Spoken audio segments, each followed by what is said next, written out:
Welcome to another episode of the Guy Code. I am Reynolds. Now, guys, on this episode, we're going to be talking about understanding attraction. Now, attraction is one of the fundamental things we need to understand, especially in this space. And I just want to share some few truths that we can get to understand and discuss on. Now, we all know what attraction is. Attraction is raw desire. Now, what are some of the components that come with this concept? Now, it's quite multifaceted, but a couple of components are, of course, physical appearance, personality traits, social status and resources, and alignment with the cultural ideas, the cultural setting of where these people meet and what makes a person attractive within that community and culture. Now, thanks to a book called The Value of Others by Orion Tarbard, I mentioned this book last year, we get to know three key principles of attraction. The first one is people want what they want, not what wants them. And in summary, this means that attraction is driven by desire, right? If you like someone and they do not like you back, liking them even more will not make them like you back, right? People want to practice emotional autonomy. You can't strong arm someone to liking you back. If they do not like you and they like someone else, that's just what it is, and just take it as it is. That's the first principle. The second one is, in any relationship, one person will always be attracted than the other. There has to be that dynamic. It is just plain unreasonable and unrealistic to assume that two people can equally like each other. There'll always be someone who likes the other more, and will give you the names of these particular parties later on. The last, third principle is that attraction is influenced by individual preferences, which can deviate from the cultural standards. Now, this happens whereby we need to understand that when someone believes this person is attractive in one particular setting, someone else might think they're not all that, right? So it's purely an individual preference thing, right? Someone might like someone who is really buff, someone who might be attracted to someone because they're really skinny. Just assuming that, oh, this person is buff, so that means that he is attractive to everyone is not true. Even some assuming that because a man is tall, meaning he is attractive to every lady, is also not true. It's all individual preferences, which can deviate from popular culture. When the popular society tells you, oh, the tall, buff guy is the ultimate epitome of attraction, well, you will be surprised that a couple of ladies do not find that attractive at all. So these are the three key principles we need to start off understanding from the get-go. Now, there are names of which we identify these two parties in this attraction context. Is the adorer and the adored. Come from the word adore, A-D-O-R-E, to adore someone, right? So there's someone who does it, and then there's someone who receives that adoration. That is the adored. So who is the adorer who gives this adoration to someone? Admiration. This is the person who invests more emotional energy in the relationship, and the adored receives the emotional energy, right? So whoever is more emotional, whoever is more giddy, whoever has that quote-unquote butterflies in the stomach experience when they meet the other person, that is the adorer, right? That is the person who is quote-unquote smitten by the other, right? So that is the adorer. And more often than not, the lady should be the adorer.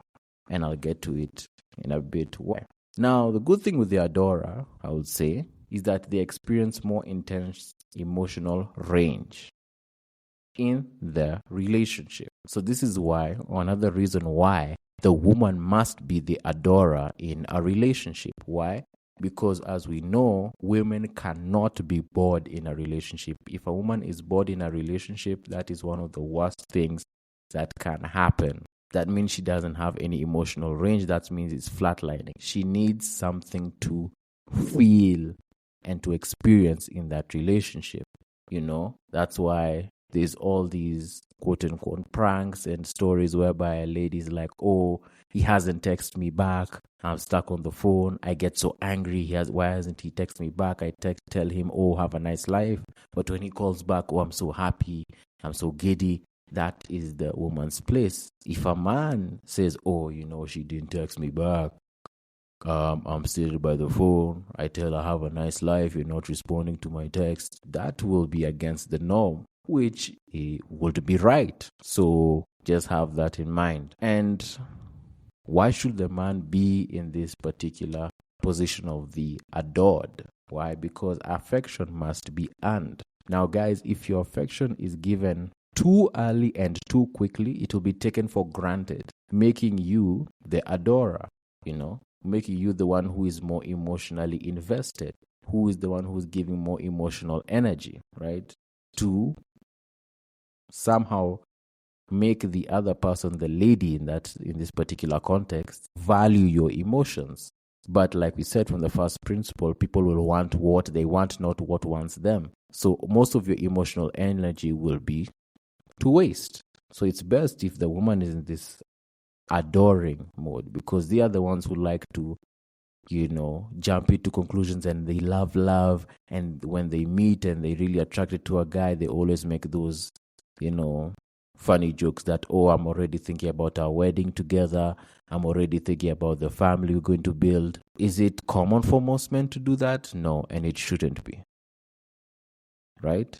And another reason why a woman must be the one who exerts more emotional energy in a relationship and is the adorer is because of hypergamy.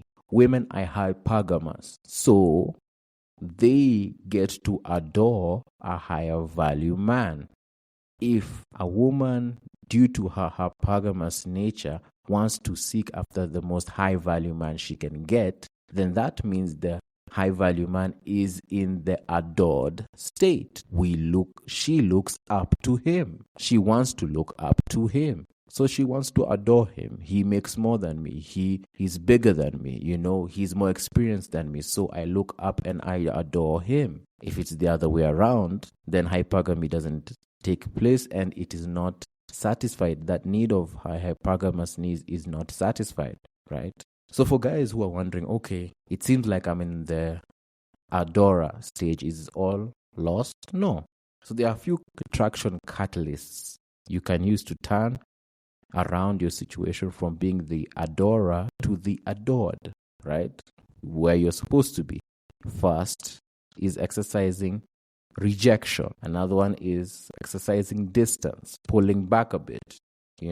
When your affection is not appreciated, you withdraw it, making yourself unobtainable, withdrawing your presence, withdrawing your attention, becoming mysterious. Don't be so bored and boring and bland and predictable. Become a bit mysterious. Create some intrigue with yourself, right? Also, you can also use uncertainty, creating some anxiety. Does he like me? Does he not?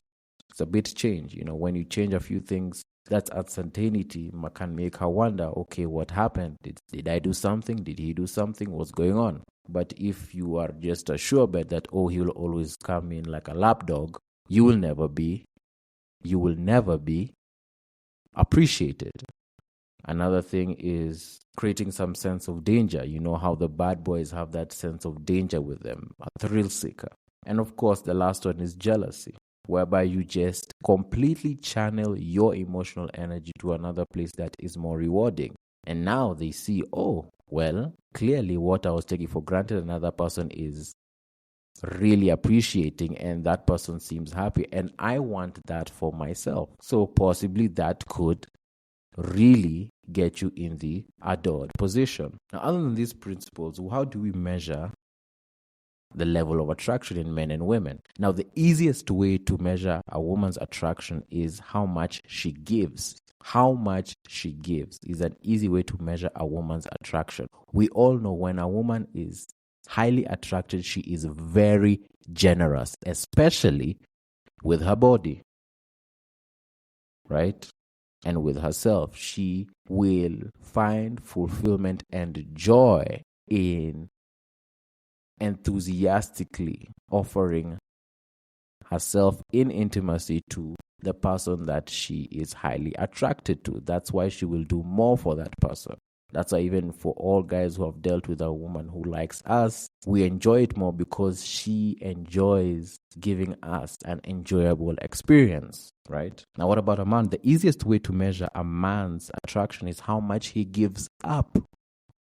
How much he gives up. And the most valuable thing he can give up is his sexual optionality, right? Your sexual options, right? Giving this lady sexual exclusivity. Because resources, okay, can come and go. You can give her some resources, but you'll always get others. But when she feels that the person that she's highly attracted to, she has his exclusive sexual access, then that is something that she really values. That she has his exclusive desire all to her, right? Now we need to understand that sexual exclusivity is more painful for most men than women, because most men would sleep with most women, but most women would not sleep with most men. That's just the truth of the matter, right? So in attraction, we understand that it's not a choice. The choice is how you act on the attraction you have.